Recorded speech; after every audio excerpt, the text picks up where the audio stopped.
Fala pessoal, sejam bem-vindos ao canal Abre Chaves, eu sou o Pedro e neste vídeo vamos falar sobre o segundo princípio da orientação a objetos, que é o encapsulamento. Por que encapsular dados? Então, bora lá!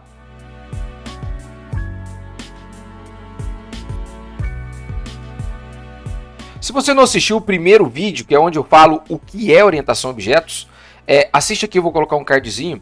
E neste vídeo eu mencionei que a orientação a objetos ela foi criada porque a área de software ela ia crescendo e softwares mais complexos foram surgindo, trazendo então a necessidade de você conseguir pensar software, entender e construir software de uma maneira onde pudesse agregar escala a esse processo. E quando eu digo agregar escala, é escala em diferentes sentidos. Não só no tamanho do software, mas na forma que ele é feito, na forma que ele é construído. Vamos pegar uma analogia aqui que, de certa forma, a engenharia da computação, a engenharia de software, ela é inspirada em engenharias mais antigas, né? Então, a engenharia civil, por exemplo, tanto que você tem a figura do arquiteto e, enfim, e outras figuras que vêm herdada desses conceitos de engenharias mais tradicionais. Mas vamos voltar ao nosso tema. Quando você pensa em construir uma casa, um prédio, pensando em formas tradicionais de construção, não as mais modernas, mas você não consegue construir diferentes partes do prédio e depois encaixá-las. Não, você tem você tem um processo um pouco mais rígido, onde você tem que começar pela base, pela fundação, pelas colunas e começar de baixo para cima, impreterivelmente. Não dá para você começar de cima para baixo ou dividi-lo em pedaços e depois encaixá-los. Não tem como fazer isso. No entanto, o software, o paradigma de desenvolvimento de software, ele é diferente, completamente diferente da construção de uma estrutura física, certo? E quando você pensa em escala em software, você fala em tamanho de projeto, certo? Mas não só, mas em quantidade de pessoas trabalhando ou a quantidade de subsistemas. Existem softwares que são extremamente complexos e tem uma infinidade de subsistemas onde ainda temos diferentes pessoas trabalhando. Enfim, são muitos cenários, né? Você tem também softwares onde são distribuídos para o mundo inteiro. Você tem códigos open source que estão em repositórios públicos nos quais você pode simplesmente lá baixar na sua máquina, tentar fazer uma contribuição e depois fazer uma requisição de entrega, né? Um pull request.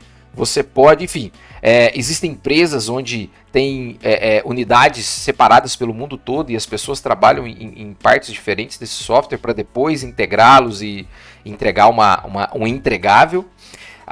Cara, você tem muitas coisas diferentes, né? Você tem softwares pequenos onde eles farão parte de outros softwares como plugins e enfim. O ponto que eu quero chegar é que você precisa ter uma maneira de que isso funcione, de que isso seja possível de ser feito. E quando você trabalha em coisas diferentes, há uma necessidade de manter a integridade da parte na qual você está trabalhando. Então vamos aqui para o meu rascunho. Olha só, o que eu quero mostrar imagine que você está trabalhando no software de um banco, né?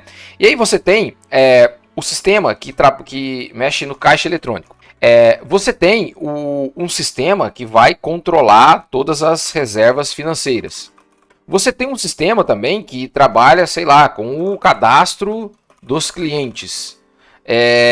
Cara, um sistema de um banco é extremamente complexo. Aqui são exemplos muito abstratos para que a gente entenda. Só que são sistemas aqui que, se você parar para pensar, eles se relacionam. Quando você vai num caixa, você tem que acessar a sua conta, ou seja, o seu cadastro. Através do seu cadastro, você vai acessar a sua reserva.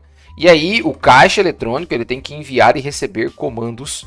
Lá dentro do seu cadastro, você vai ter, por exemplo, sua conta, seu nome, seu endereço, o saldo, muitas informações que você entrega quando você cria uma conta no banco. E aí, quando você vai no caixa eletrônico e tenta acessar essas contas, essas informações elas precisam estar encapsuladas, elas precisam estar protegidas. Quais dessas partes serão visíveis ou entregues para um outro sistema? O que o sistema do caixa eletrônico pode acessar dentro do sistema de cadastro?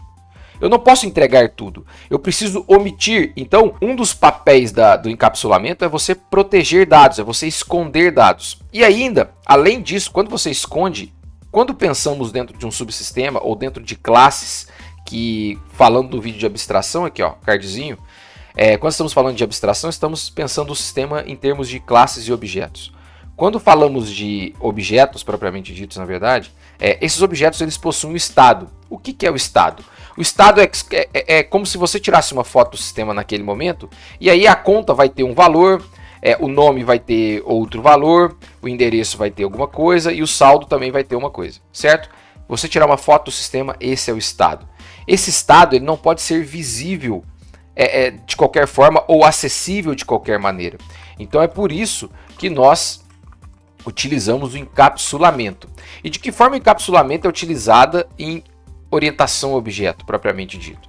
Então, se você olhar em linguagens como Java, C++, próprio C Sharp, entre outras, você tem os modificadores de acesso. Os modificadores de acesso, eles permitem com que um dado específico seja público, privado, às vezes protegido, e tem outros que não são tão utilizados. Basicamente, esses três são os mais utilizados. Ou seja, o público é quando você diz, ele pode ser acessível de qualquer lugar. O privado, ele acessível interno ao objeto. E o protegido, que vamos falar no próximo tópico, que é acessível apenas às heranças, ou seja, que são classes derivadas de outras classes. Então, o encapsulamento ele tem esse papel, esse princípio de proteger a informação para que diferentes partes ou diferentes subsistemas, quando conversam entre si, esses subsistemas estão protegidos uns dos outros. E se voltarmos ao início do vídeo, quando eu disse que são muitas pessoas trabalhando, muitas vezes você não tem conhecimento do que uma outra pessoa ou de como ela fez, nem o que ela fez. Você tem acesso apenas aos dados que são acessíveis, aos dados que são públicos muitas vezes. E esses dados públicos precisam ser, não podem permitir o acesso no qual você mude o estado interno de um objeto. Porque se você alterar o estado interno de um objeto, você pode afetar o funcionamento de um subsistema a partir de outro. E aí, para garantir a integridade, uma boa arquitetura, um bom código, você precisa aplicar o encapsulamento para que esses subsistemas sejam separados e funcionem de forma correta. Beleza, essa é uma ideia abstrata do que é encapsulamento. Se você pegar encapsulamento e aplicar em linguagens, você vai entender como elas funcionam. Então, a partir daqui, você pode, como funciona encapsulamento em Python, em C++, em C Sharp, em Java, em qualquer outra linguagem. Apesar de que eu também farei vídeos em breve de como encapsulamento funciona em C++ e C Sharp, por exemplo. E aí vocês poderão ver na prática. Espero que você tenha gostado, espero que você tenha entendido do que se trata e me ajude aí, deixando uma curtida, um comentário, compartilhando com a galera que está nessa jornada de aprendizado e espero ter ajudado, ok? Então, um abraço, até a próxima, valeu!